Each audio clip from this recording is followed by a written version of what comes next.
प्रत्येक किल्ल्यात ना एक तरी इमर्जन्सी एक्झिट असतं. म्हणजे युद्धाच्या वेळी काही आणीबाणी आली तर किल्ल्यातल्या महत्वाच्या माणसाला, महत्वाच्या सरदारला इथून बाहेर काढायचं, त्याच्या फॅमिलीला बाहेर काढायचं. यासाठी हा इथून निघतोय, तो जातोय गावात सरदार आनंदराव धुळपांच्या वाड्यात.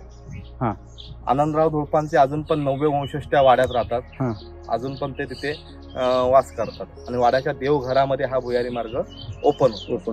एक माणूस जवळजवळ किती किलोमीटर असेल? 1.5-2 किलोमीटरचा भुयारी मार्ग. एक माणूस घोड्यावर बसून जाईल एवढी उंची आहे. आणि युद्ध काळात बायकांना, लहान मुलांना पालखी डोलीतना तुम्ही घेऊन जाऊ शकता अशी ती जागा होती.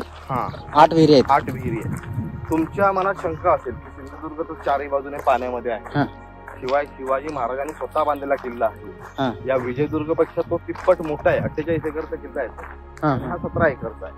17 एकर मध्ये बसलेला किल्ला. मग त्यात सिंधुदुर्गनं राजधानी होता, विजयदुर्ग राजधानी का झाली जलदुर्गांची? त्याला काही कारण होती. पहिली गोष्ट म्हणजे हा अरबी समुद्र, याचं मिडल येते विजयदुर्ग, मुंबई गोवाचा. मग इथून आपण समुद्राच्या दोन्ही दिशेला जहाज कुठेही तातडीने हलवू शकतो, मुंबईच्या दिशेने पण आणि गोव्याच्या दिशेने पण. म्हणून महाराजांनी राजधानी केली. दुसरी गोष्ट, खाडी आपण बघितलं, जी 40 किलोमीटर आतमध्ये जाते. अशी खाडी मुंबई पासून गोमांतकापर्यंत, कारवार पर्यंत, त्या पश्चिम अरबी समुद्रावरती नाही, 40 किलोमीटर आतमध्ये जाते. ज्याला तेवढी डीप आहे, खोली भरपूर आहे.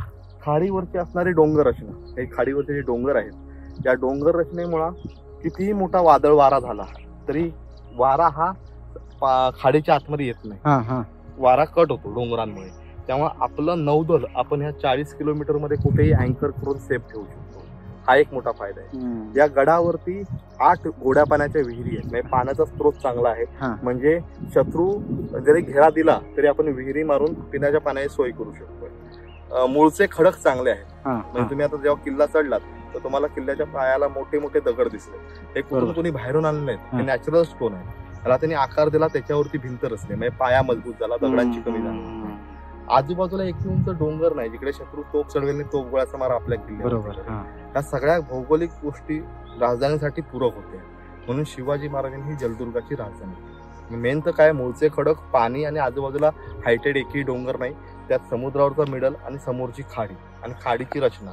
त्यामुळे ही जलदुर्गाची राजधानी आहे. कान्होजी आंग्र्यांचं कायमचं वास्तव्य आंग्रे घराण्याचं ह्या विजयदुर्गावरती असायचं.